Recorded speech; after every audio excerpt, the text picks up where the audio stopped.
Waiter को coffee लाने का ऑर्डर देने के बाद सुमित ने अंकिता से अचानक पूछा, मेरे साथ 3-4 दिन के लिए मनाली घूमने चलोगी? तुम पहले कभी मनाली गए हो? नहीं। तो उस खूबसूरत जगह पहली बार अपनी पत्नी के साथ जाना। तब तो तुम ही मेरी पत्नी बनने को राजी हो जाओ, क्योंकि मैं वहां तुम्हारे साथ ही जाना चाहता हूँ। यार, एकदम से जज्बाती होकर शादी करने का फैसला किसी को नहीं करना चाहिए।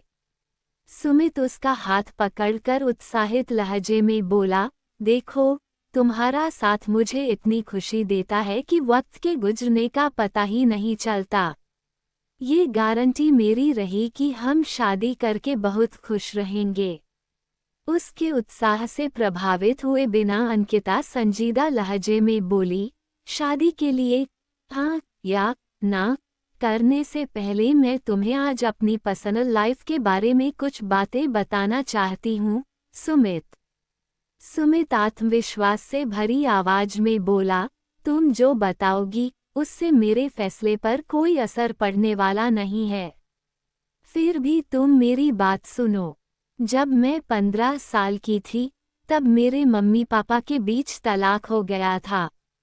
दोनों के स्वभाव में जमीन आसमान का अंतर होने के कारण उनके बीच रात दिन झगड़े होते थे।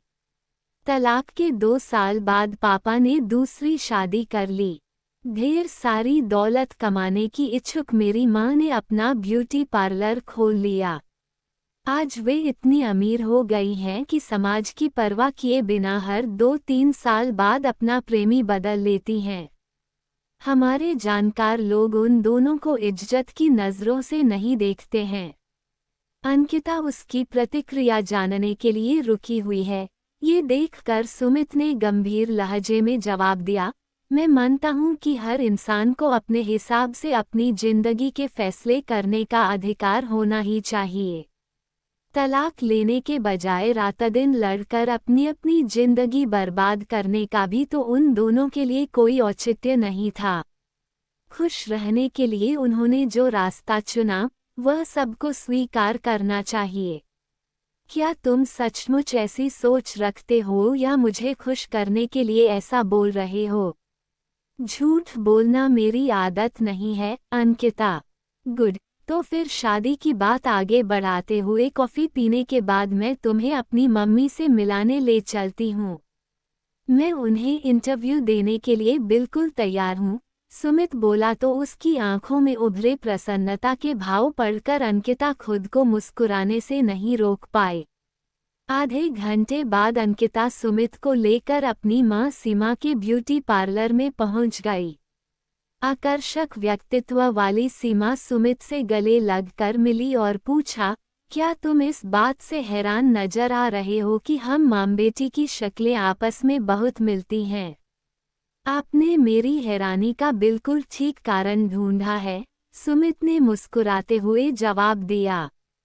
हम दोनों की अक्ल भी एक ही ढंग से काम करती है।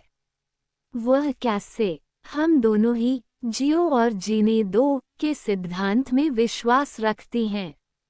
उन लोगों से संबंध रखना हमें बिल्कुल पसंद नहीं जो हमारी जिंदगी में टेंशन पैदा करने की फिराक में रहते हों। मम्मी, अब सुमित से भी इसके बारे में कुछ पूछ लो, क्योंकि यह मुझसे शादी करना चाहता है। अंकिता ने अपनी बातूनी माँ को टोकना उचित समझा था। Really, this is good news. Seema ने एक बार फिर सुमित को गले से लगाकर खुश रहने का आशीर्वाद दिया और फिर अपनी बेटी से पूछा, क्या तुमने सुमित को अपने पापा से मिलवाया है? अभी नहीं। सीमा मुड़कर फौरन सुमित को समझाने लगी, जब तुम इसके पापा से मिलो, तो उनके बेढंगे सवालों का बुरा मत मानना। उन्हें करीबी लोगों की जिंदगी में अनावश्यक हस्तक्षेप करने की गंदी आदत है, क्योंकि वे समझते हैं कि उनसे ज़्यादा समझदार कोई और हो ही नहीं सकता। मॉम, सुमित यहाँ आपकी शिकायतें सुनने नहीं आया है। आप उसके बारे में कोई सवाल क्यों नहीं पूछ रही हैं? अंकिता ने एक बार फिर अपनी माँ को विषय परिवर्तन करने की सलाह दी। Okay okay my dear Sumit, मुझे तो तुमसे एक ही सवाल पूछना है।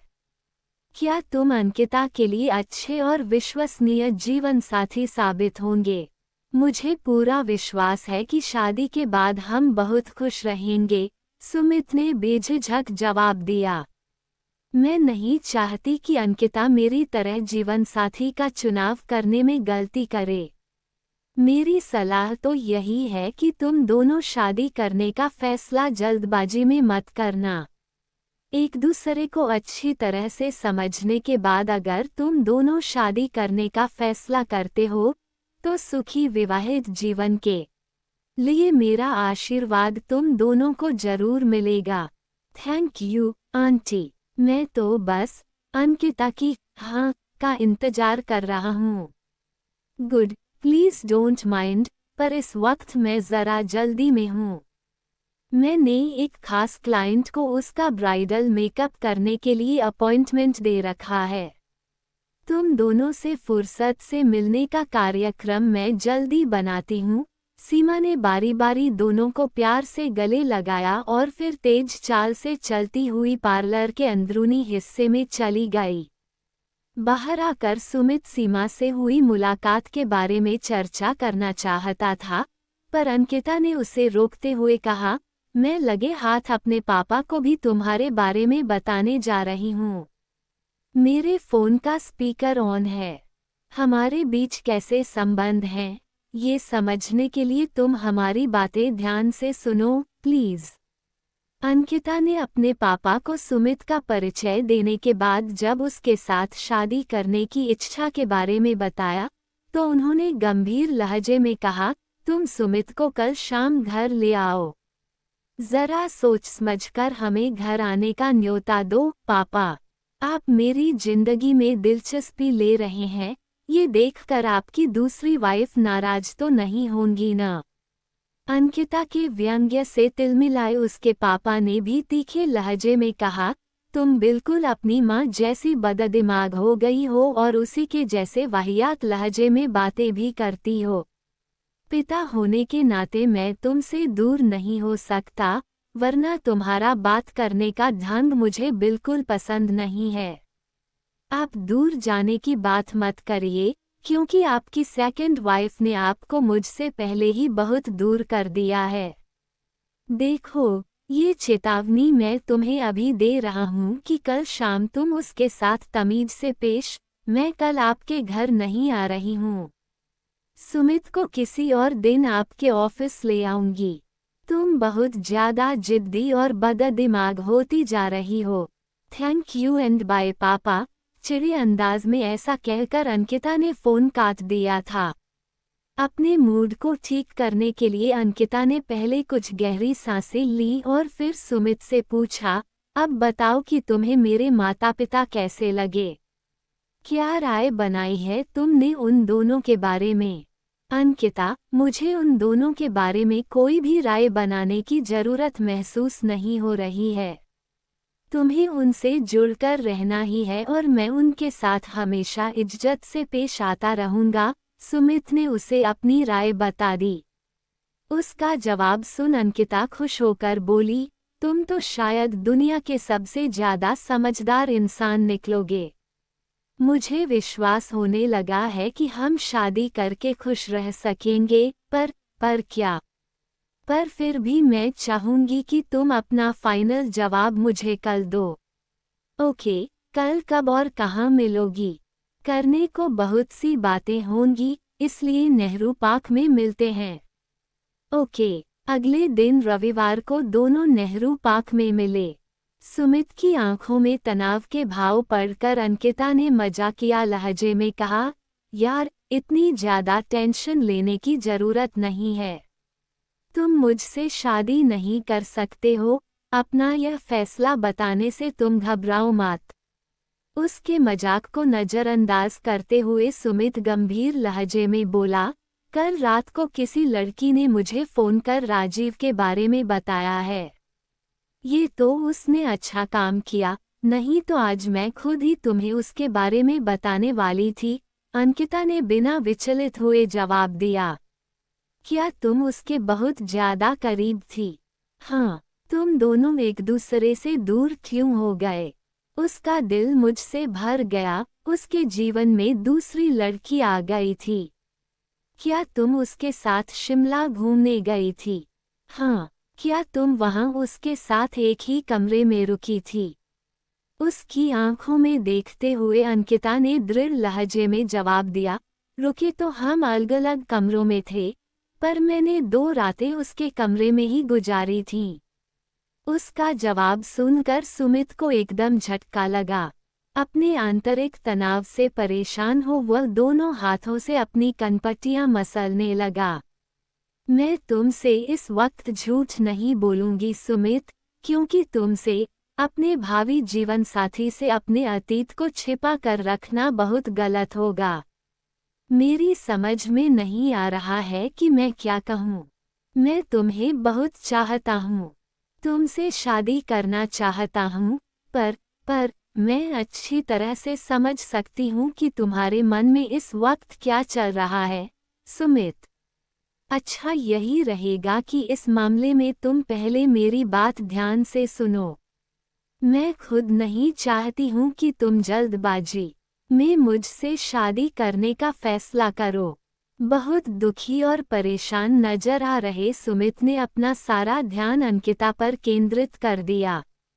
अंकिता ने उसकी आंखों में देखते हुए गंभीर लहजे में बोलना शुरू किया, राजीव मुझसे बहुत प्रेम करने का दम भरता था और मैं उसके ऊपर आंख मूंद कर विश्वास करती थी। इसलिए जब उसने जोर डाला तो मैं न उसके साथ शिमला जाने से इनकार कर सकी और न ही कमरे में रात गुजारने से। मैंने फैसला कर रखा है कि उस धोखेबाज इंसान को न पहचान पाने की अपनी गलती के लिए घुट-घुट कर जीने की सजा खुद को बिल्कुल नहीं दूंगी। अब तुम ही बताओ कि मुझे क्या करना चाहिए। क्या मैं आजीवन अपराधबोध का शिकार बनकर जीऊं? तुम्हारे प्रेम का जवाब प्रेम से न दूं। तुमसे शादी हो जाए तो हमेशा डरती कामपति रहूं कि कहीं से राजीव और मेरे अतीत के नज़दीकी रिश्तों के बारे में तुम्हें पता न लग जाए। मैं चाहती हूं कि तुम भावुक होकर शादी के लिए हाँ मत कहो। तुम्हें राजीव के बारे में पता है, मेरे माता पिता के तलाक, उनकी जीवन शैली और उनके मेरे तनाव भरे रिश्तों की जानकारी अब तुम्हें है। इन सब बातों को जानकर तुम्हारे मन में मेरी इज्जत कम हो गई हो या मेरी छवि बिगड़ गई हो, तो मेरे साथ 7 फेरे लेने का फैसला बदल दो। अंकिता की सारी बातें सुनकर सुमित जब खामोश बैठा रहा, तो अंकिता उठकर खड़ी हो गई और बुझे स्वर में बोली, तुम अपना फाइनल फैसला मुझे बाद में फोन करके बता देना। अभी मैं चलती हूँ। पार्क के गेट की तरफ बढ़ रही अंकिता को जब सुमित ने पीछे से आवाज देकर नहीं रोका, तो उसके तनमन में अजीब सी उदासी और मायूसी भरती चली गई थी। आंखों से बह रही अविरल अश्रुधारा को रोकने की नाकामयाब कोशिश करते हुए जब वो ऑटो रिक्शा में बैठने जा रही थी, तभी सुमित ने पीछे से आकर उसका हाथ पकड़ लिया। उसकी फूली सांसें बता रही थीं कि वो दौड़ते हुए वहां पहुंचा था। तुम्हें मैं इतनी आसानी से जिंदगी से दूर नहीं होने दूंगा, मैडम, सुमित ने उसका हाथ थामकर भावुक लहजे में अपने दिल की बात कही। मेरे अतीत के कारण तुम हमारी शादी होने के बाद दुखी रहो, यह मेरे लिए असहनीय बात होगी। सुमित, अच्छा यही रहेगा कि हम दोस्त। उसके मुंह पर हाथ रखकर सुमित ने उसे आगे बोलने से रोका और कहा, जब तुम चलते चलते मेरी नज़रों से ओझल हो गई, तो मेरा मन एकाएक गहरी उदासी से भर गया था। वह मेरे लिए एक महत्वपूर्ण फैसला करने की घड़ी थी, और मैंने फैसला कर लिया है। मेरा फैसला है कि मुझे अपनी बाकी की जिंदगी तुम्हारे ही साथ गुजारनी है। सुमित, भावुक होकर जल्दबाजी में, उसके कहे पर ध्यान दिए बिना बहुत खुश नजर आ रहा सुमित बोले जा रहा था, मेरा यह अहम फैसला दिल से आया है, स्वीट हार्ट। अतीत में किसी और के साथ बने सेक्स संबंध को हमारे आज के प्यार से ज्यादा महत्व देने की मूर्ता मैं नहीं दिखाऊंगा। Will you marry me? पर अब ज्यादा भाव मत खाओ और फटाफट हाँ कर दो माय लव, सुमित ने अपनी बाहें फैला दी। हाँ माय लव, खुशी से कांप रही आवाज में अपनी रजामंदी प्रकट करने के बाद अंकिता सुमित की बाहों के मजबूत घेरे में कैद हो गई। दोस्तों, अगर वीडियो अच्छा लगा तो वीडियो को लाइक और चैनल को सब्सक्राइब जरूर करें। और यह कहानी आपको इसलिए सुनाई जाती है ताकि आप लोग इन कहानियों में से कुछ न कुछ सीख सको और अपने जीवन में उस चीज़ को अप्लाई कर सको।